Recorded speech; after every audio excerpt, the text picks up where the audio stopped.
Hey guys, Rockshield here. This time in front of the Stormwind Orphanage to discuss the gear I used for the AoE style of pulling. A lot of people have asked me to just make a specific gear video showing all of my gear, so I wanted to go over that and discuss the reasons that I made the decisions I've made in terms of enchants, gear, etc. So to start with, the gear that you're seeing here is the full tier 2 with my Sulphurous Hammer. This is not the gear I'll use for the AoE style of pulling, but it sure does look good, so I wanted to start with that. You see here in the top right hand corner of our screen, I use an add-on called Item Rack to quickly switch between different gear sets. So for example, I can switch to empty, or I can switch to my transmog, which I'm wearing here, or I can switch to the AoE style of pulling that you see here. So as we take out the sword and shield, what we see are the Demon Forge Breastplate along with 7 pieces of tier 2, the Mage Blade, the Azure Song Mage Blade from Golemag the Incinerator, as well as the Skull Flame Shield. Of course, the Demon Forge Breastplate is a blacksmith item, and these the tier 2 pieces are all from Blackwing Lair. As we start looking at the gear, let's immediately understand that for my style of pulling, the number one stat to increase is your spell power, along with lifesteal. So basically, these two items, the Demon Forge Breastplate along with Skullflame Shield, are the backbone of this AoE style of pulling that you saw if you've seen my true one pull of the Scarlet Monastery Cathedral, which is a repeatable, sustainable pull, albeit it does take the consumables you see in the video to complete.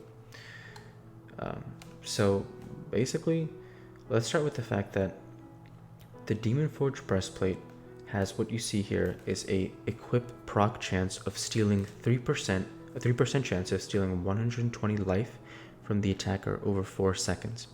This lifesteal ability scales 1-to-1 with your spell power. So you can see here on this item, I get 28 on the Cloak of the Broodlord from Onyxia. Excuse me, I'm so sorry. Not from Onyxia, from Nefarian. You see that you get 28 damage and healing. Now that means that when I have 120 lifesteal, that is 100. That would actually be 148 over 4 seconds.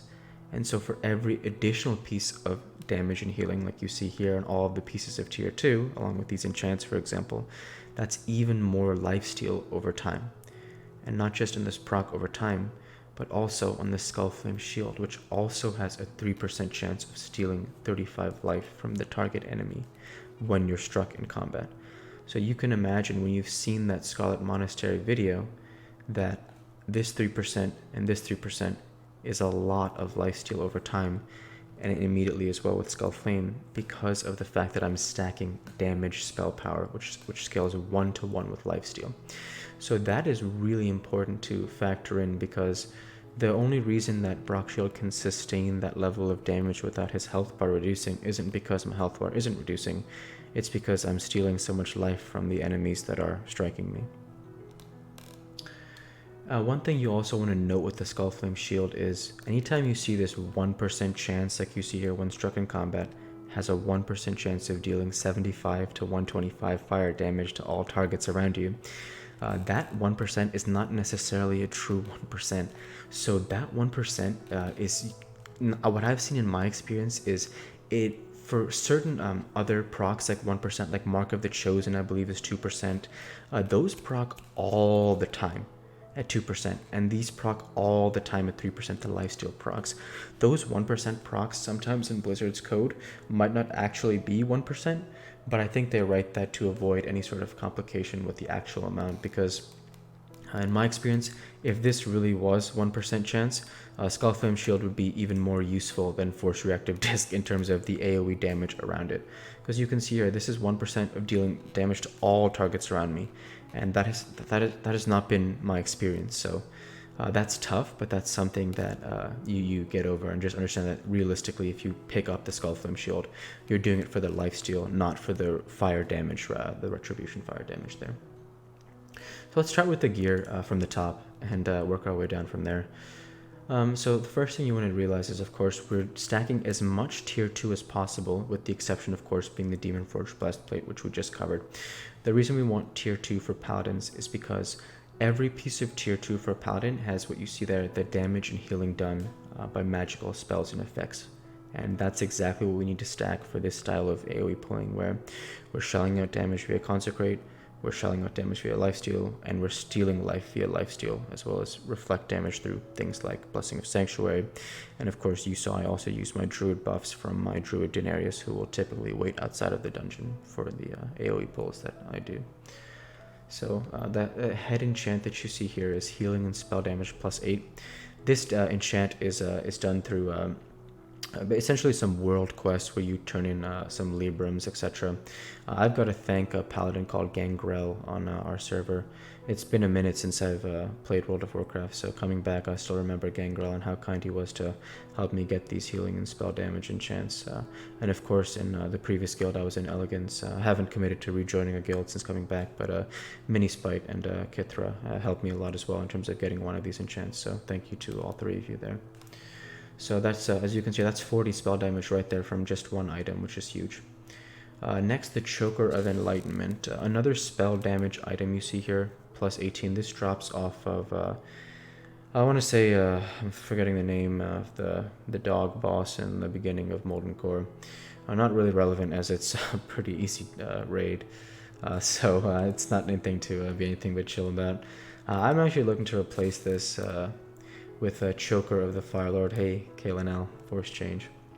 I'm looking to replace this with Choker of the Firelord from Ragnaros himself, because that is a +34 spell damage, and I've been running, since coming back actually, I just ran a GDKP, which you'll see in a future video, with another guild.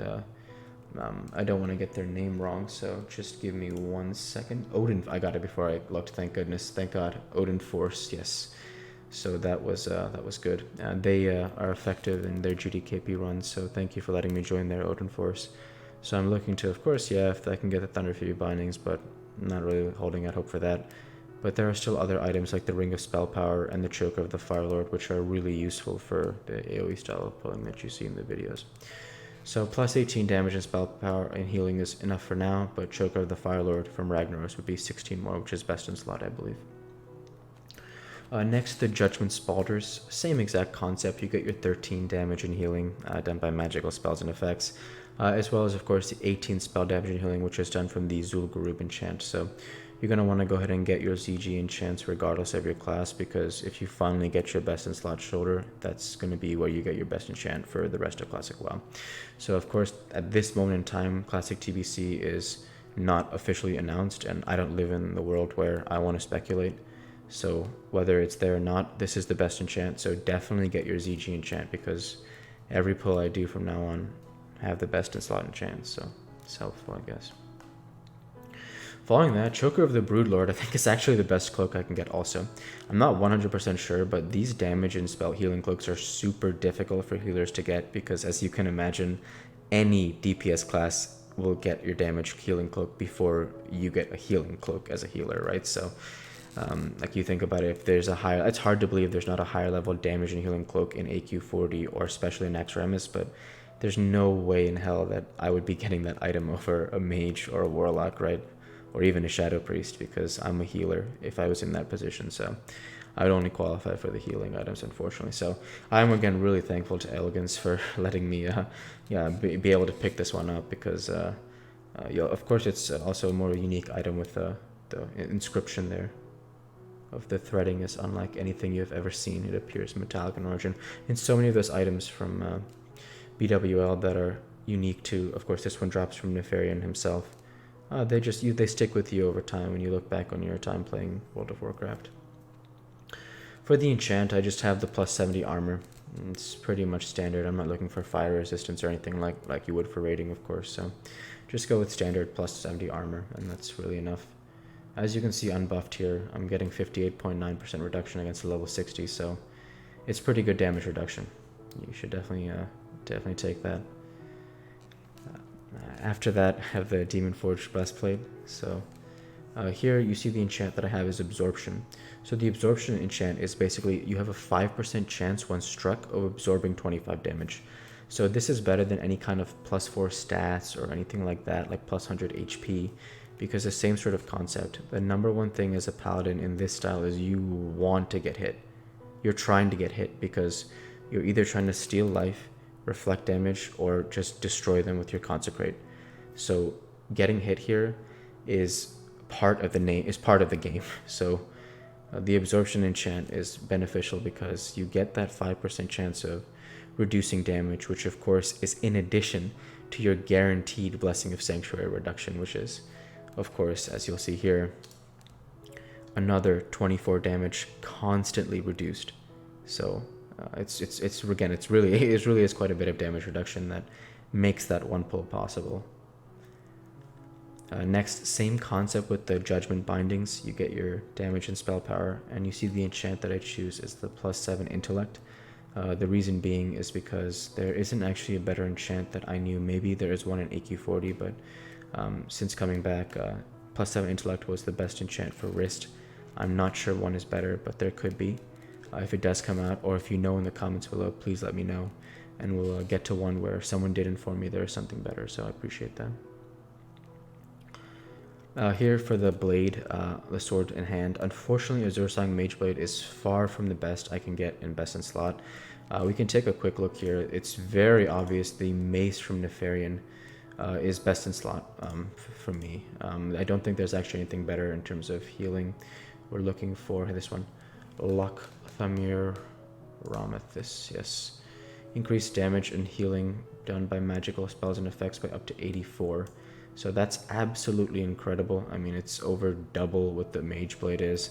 I've been thinking they're discussing a GDKP BWL in Odin Force, so that's something I may want to jump in, because the ability to buy Lakamir is it's huge. I mean, because that's 44 extra spell power. So if you look at it that way, 44 plus 16 is what, 50? I'm doing some math wrong here. 62. So. Sorry, 44 plus 16 is 60. So that's quite a bit more spell power. And that's something that would add up a lot, pull after pull after pull, and would give Brockshield a lot more room for error in these longer pulls. Next, of course, Skullflame Shield. We've talked about why I chose Skullflame Shield. And of course, just notice with the Mage Blade, before we continue, I choose the spell damage enchant because the lifesteal enchant is not adding as much value for me as spell damage purely, because while the lifesteal is useful, unfortunately it's not predicated on me getting hit. It's predicated on me striking someone one-on-one, which is not the strength of the Paladin class. Because again, I want as many mobs around me as possible so that I can blast them down with my area of effect, reflect damage, etc. So the one-on-one style, we'll leave that for the superior warriors. As we move to the Skullflame Shield, notice that the Thorium Spike is the, what should I say, the, not enchant, but the blacksmith, I guess, tool that I would place on all of my shields. So all triple force reactive discs have Thorium Spikes, and definitely hit up your local blacksmith if you don't have the ability to do that yourself. I myself highly recommend you go for both blacksmithing. Hey, Tan Rockfist, for both blacksmithing as well as engineering. Engineering is a no-brainer all around in Classic WoW, whether it's PvP or PvE. But blacksmithing I recommend for warriors and paladins, because there are a lot of different advantages to having blacksmithing, such as being able to craft your own thorium spikes, and that's just one of the ways it's useful. You see, I myself am a swordsmith, but that's only because it's one of the least picked of the specialties, so it allowed me access to some of the more unique recipes over time. In the gloves here, this is where I have to say thank you to one of the people who commented on one of my YouTube videos previously. I'm sorry I'm forgetting your name, but you informed me that in AQ40, I believe, there's an enchant that actually stacks spell power. Now, I don't know if I need reputation or something for that enchant. Now, that's potentially the problem. So I don't have that right now. I just chose attack speed increase because I figured that would increase my chances of getting more Seal of Light or Wisdom procs. Other than maybe the AQ enchant, if I can actually get it, there isn't a better enchant here. But again, same tier 2 concept of increasing your damage and spell power. Same exact thing with the Judgment Belt, really don't need to rehash over that. You'll also see there's no enchant, so that's what it is. With the legs, again, this is the same concept with tier 2 legs, and of course you can also have the healing and spell damage done here as well. So I actually believe that the This enchant is more useful than some of the ones you can get in ZG as a paladin, because just for this style of pulling, stacking 16 spell damage is more useful than anything else. The boots, you have to get the minor speed increase. And the reason is because if you can't separate yourself from the pack, you're just taking too much damage on a consistent basis. So that just becomes a problem over time. And as you can see here, with the set bonus as well of the tier 2, now that we've completed the whole tier, you're getting an additional 47 damage spell power. So it's really broke as a paladin to find a good guild that will give you BWL gear. Again, my recommendation is just heal. I mean, you're going to have a difficult time if you want to tank, and I mean, maybe some guilds will let you in as ret. I mean, surely they do, but just ask yourself, is it really worth it? I mean, it could just be a warrior, right? Yeah, amen. So I would probably just stick with going with the full tier 2, the judgment set. So, and of course the only discrepancy, go with 7 out of 8 for the tier 2, and leave that last piece for the Demon Forge breastplate there. So cool. In terms of the rings, what you see here is I just picked 2 rings, the Band of Servitude. I believe both are from BWL. I could be wrong. Ring of Blackrock, I think, is from Nefarian. I could be wrong there, but these are just straight damage and spell power, as well as I chose Ring of Blackrock here because of that equip 9 mana per 5 second is super useful when the fights get close in terms of the room for error. So that's just another one of those little things where if you do have the 9 MP5, that adds up over one of those larger SM pulls, just to give you a little more room to breathe. The last 2 trinkets you may have seen in some of my previous videos. The Zandalarian Hero Charm comes from ZG. It's super useful because the way it works is, of course, you activate it and you get a tremendous amount of spell damage increase that ticks down each time you cast a spell.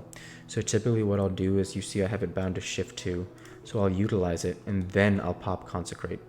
So, oh, excuse me, I would pop Consecrate and then utilize it. I'm glad I made a mistake there, that's perfect. I pop Consecrate and then click S2, because now that I have the spell ticking, it doesn't decrement now after I pop the trinket, but the spell power increase does happen. So a sad example of don't do as I did, just as I said. But that is, what's happening there. The Talisman of Ephemeral Power, of course, I got in one of my previous GDKP runs, of course, thanks again to Elegance. Same concept here. Once you activate it, this time it doesn't decrement, so feel free to heal yourself away, and you're just getting a straight bonus to your damage and healing, so very useful. That really covers all the gear that I used for this AoE style of pulling. There's not much else I have in terms of secrets of how I was able to crack the code of just demolishing SM Cath. I mean, at this point, you can see here I have 87, 88 gold. I'm not really pushing too much for more gold.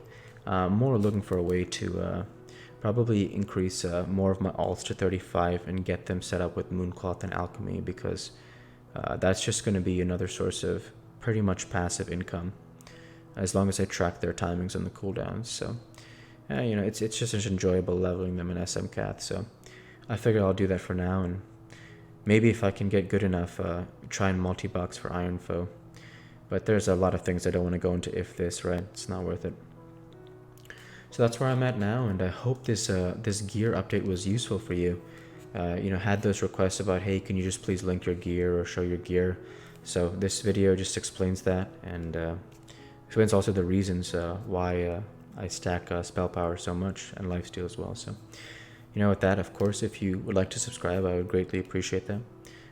It would mean a lot to me to subscribe, like the videos, leave comments, etc. Please do interact with me. I'm happy to respond. And with that, I want to say, light be with you all. Take care, and thanks again. Thank you.